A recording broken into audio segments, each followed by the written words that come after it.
So if people don't know anything about the microbiome, the microbiome is the microbes on our skin and inside our gut. And so why is this important? So if you look at this graph over here, these are the number of cells. These number of cells that are microbial cells, and these number of human cells. So we have far more microbial cells in our body than we have human cells. And why is that important? That's important because if you look at this area here, this is the number of human genes compared to the number of microbial genes. So we have far more microbial genes than we do human genes. And that's important because they produce the enzymes that run our metabolism and run our physiology, okay, in simple terms. So the central premise about the microbiome is that by changing the microbes, we can change the genes, change the proteins, and then start to impact upon metabolism, upon physiology.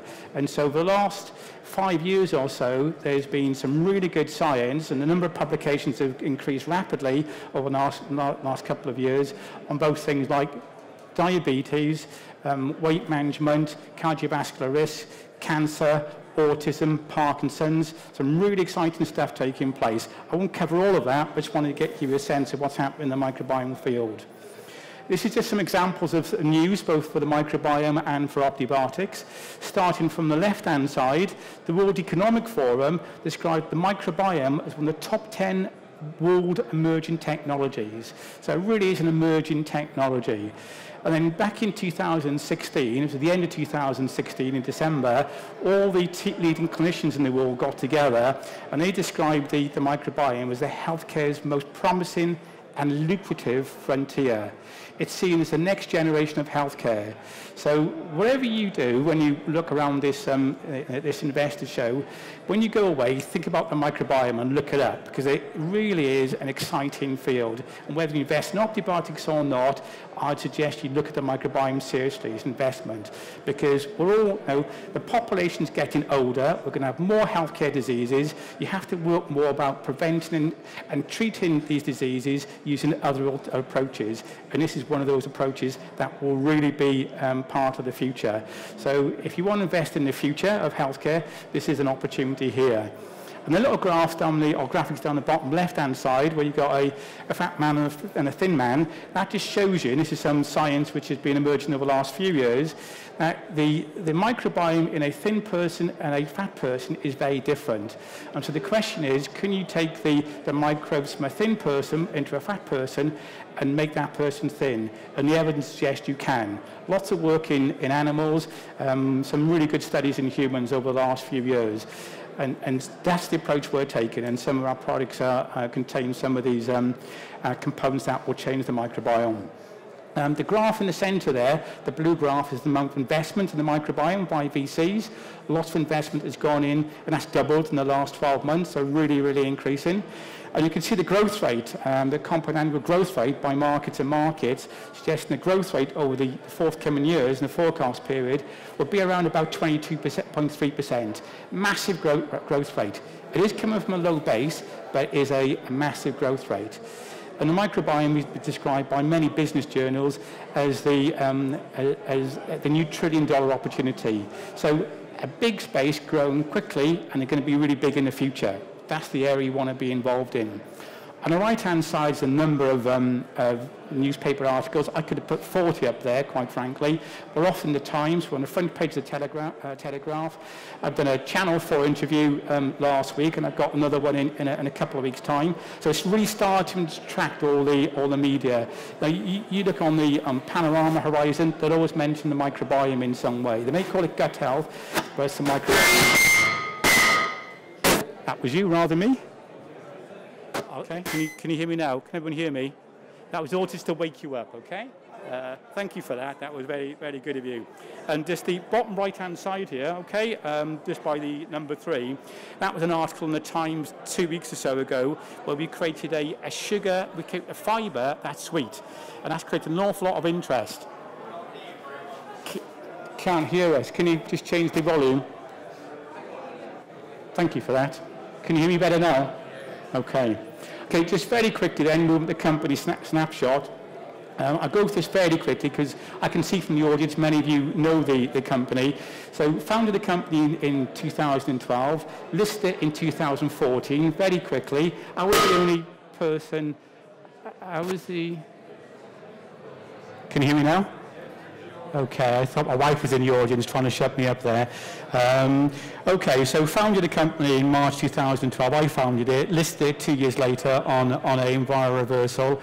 We raised in total just over 5.8 million, and we raised the value of the company from about 5 million to just over 50 million. So lots of growth in the last 2014, last 4 years. We've got about £1 million left in the bank, so we've only spent about £4.8 million creating that value. So as I said earlier, we're developing products to modify the microbiome, and we created because it's quite high risk, we developed approaches across 4 different platforms that I'll come to shortly. This is the funds at the interims last that we've announced, 1.9 million. A cash burn is typically around about 85k per year. Of that, 60k is fixed. In other words, we got to spend. That's on the aim costs and salary costs. The other 25k is things like IP development costs. That if we want to, we can delay for 6 months or 3 months or whatever we want to do if you want to start controlling our costs. But at this moment in time, we've got sufficient funds to allow us to take all our products to market, and we hope to be self-financing by the end of this year, as I said in the previous conversation. Key point, moving from the R&D phase to the commercial phase, and in terms of risk profile, we've very much reduced our risk. All the technical and scientific risk has been removed from all our programs. Now the key risk is commercial risk. So there's still risk there, but I believe with the products that we're developing, because they're products that have won a number of awards, you'll see later, that risk is much reduced. And also we had a number of significant deals with large companies like Tata, DSM, and we'll have others coming through. And as you saw this week, we had a big deal with a pharmaceutical company called Trigen in Pakistan, and that's a big deal. It's a big pharmaceutical company. So lots of deals taking place, 10 in the last 9 months, and more to come. I go through this very quickly because I'm just trying to catch up some time here. Very quickly, as a structural overview, I'm going to start from the right-hand side with OptiBiome and move from right to left. So we have a product called Slim Biome, and that's part of a family of products that we call OptiBiomes. And you'll see more coming through over the next couple of months and years. So Slim Biome is a product that reduces weight, and I'll come to that in more detail later. I'll then go across to the OptiBiotix platform, and this in itself has 3 sub-platforms where we create prebiotics for probiotics, which we call OptiBiotix. We create sweet biotics, so these are our sweet fibers, and we create what we call microbiome modulators.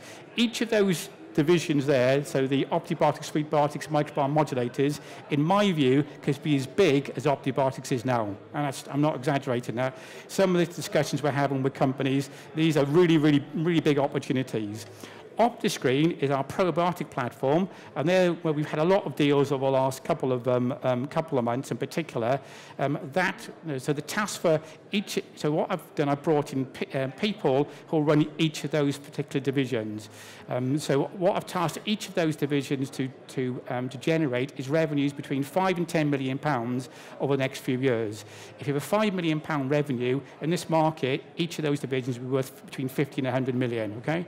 I'm not saying, I can't tell you how long it will take to get there, but that's the task. And I talked earlier about skin biotics, but I'd highly recommend you go and see the guys just outside this this partition. A great opportunity. We grew the division. We then I bought the IP for £250,000, added 450k into it, so round about £700,000, and we listed that on the stock market last year for about £11 million. Now it's about 13, 14 million. So big opportunity. That's the way we try to work. We try to create value from each of our divisions and let them get to a point where they become they are self-sustaining in their own right, and we'll do that with other divisions as we go forward.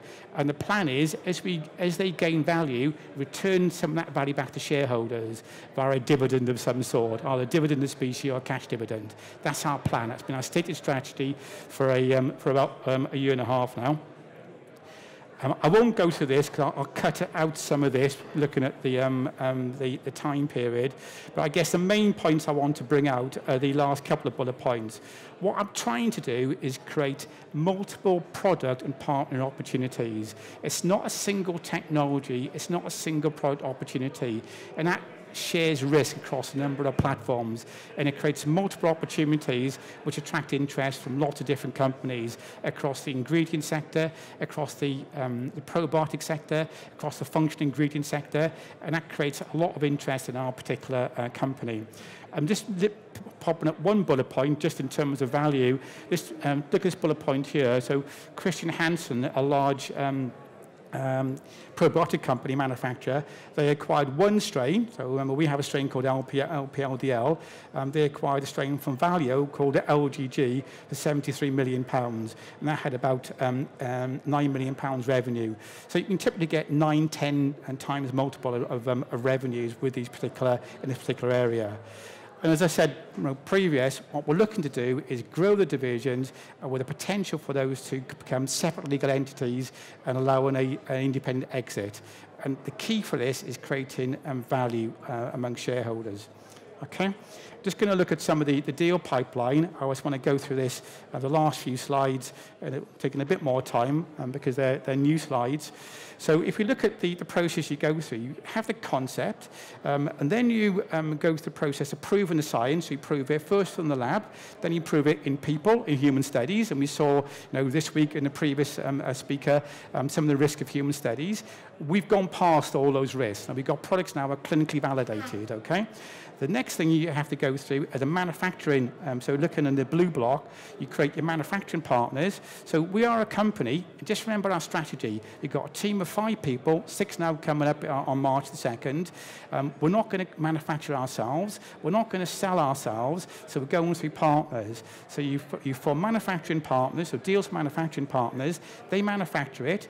They then form deals with application or formulation partners. They formulate it, and you'll see some of the products outside. Then we have deals with distributors. So you go through that process. So when we say that we have we've launched our products, it's not we're selling products in Sainsbury's or wherever. We've got the manufacturer, the application partners, distribution partners, putting those in place.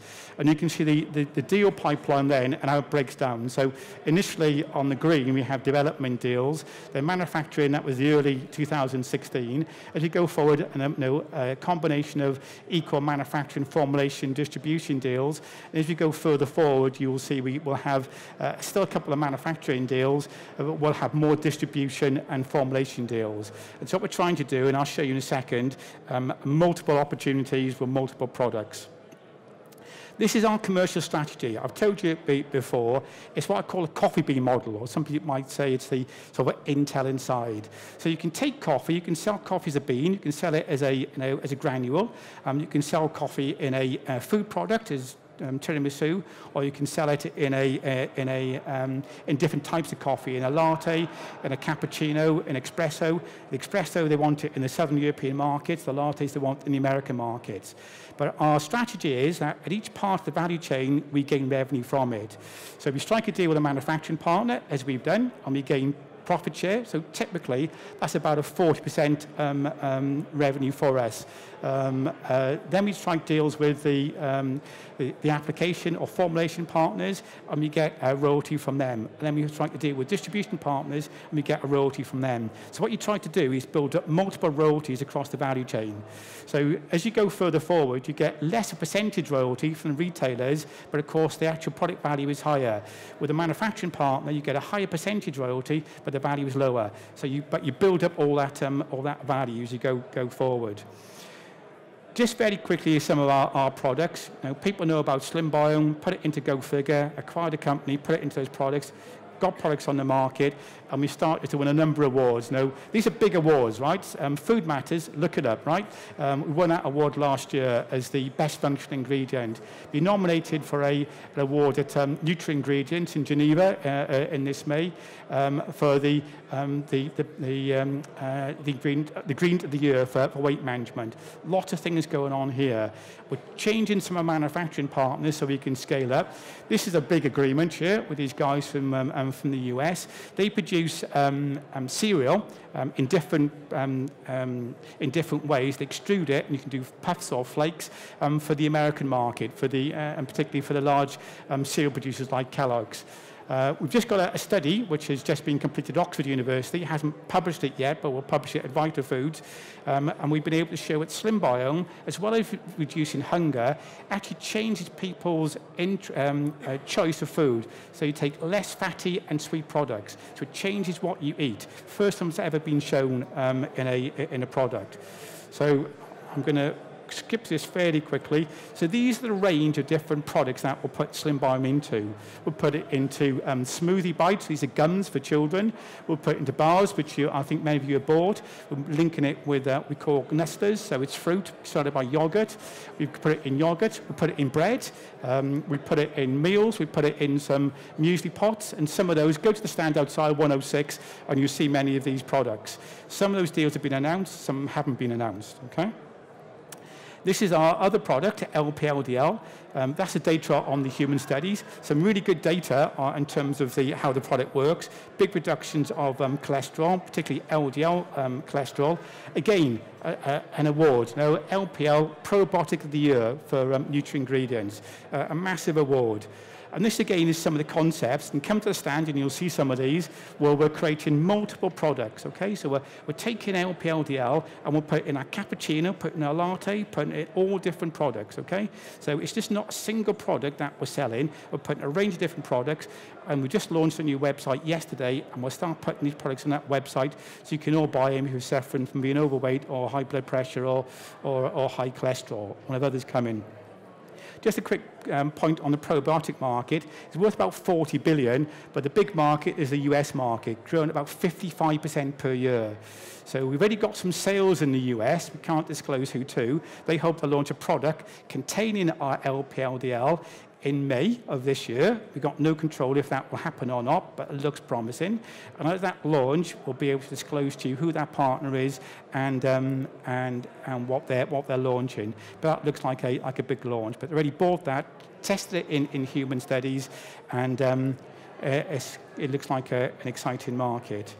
So we've got 1 minute left, 20 minute, which had a 2-3 minute sort of break. I just want to go through with you in terms of the investment summary. So I do a lot of investment myself, and the first thing I'll look for is the opportunity. Is it a mature market? Is it a market that's starting to evolve? This is an emerging market. It's growing very, very rapidly, and it's one of the hottest areas of healthcare, okay? Really big opportunity. So if you don't invest in OptiBiotix, I'd strongly suggest you invest in this particular area. We are one of the leaders in the field. Our products that we're creating using microbiome technology addresses those serious healthcare diseases like obesity, diabetes, heart disease, etc. We won a lot of awards, and we've been nominated for a number of awards. Key thing is a sort of second level is our platforms have been significantly de-risked. So all the scientific risk, all the technical risk, the manufacturing risk has been taken out. Now the focus is on de-risking it commercially. So our focus is getting those deals in place, those manufacturing deals in place, those formulation deals in place, those distributor deals in place, which takes time because you go into that particular process. You've got to do it in a sequence. That then leads to multiple revenues, as I described, that hopefully should make us cover our costs this particular year, and then we go into profitability. And the key thing about this, again, I come back to it, and Adam brought it out in the previous session, low cost base. So we've got a very low cost base, and when we get these revenues in, they are actually profit because there's no cost that we take out of it. They are royalty payments. So it's a good way to build a business, although it takes some time to get that breadth. As I touched on earlier, multiple products, multiple opportunities. And we've got a pretty good management team. We've migrated the management team to bring in more expertise within the industry. And we've got early revenues, good acceptance of our products, initially nationally, now internationally. So we think the future is bright for this space, and we think the future is bright for OptiBiotix. And thanks to all of those who've invested in us, and thanks to all of those who've stayed with us. And we hope the next couple of years will be equally exciting, but hopefully not so volatile. Thanks very much.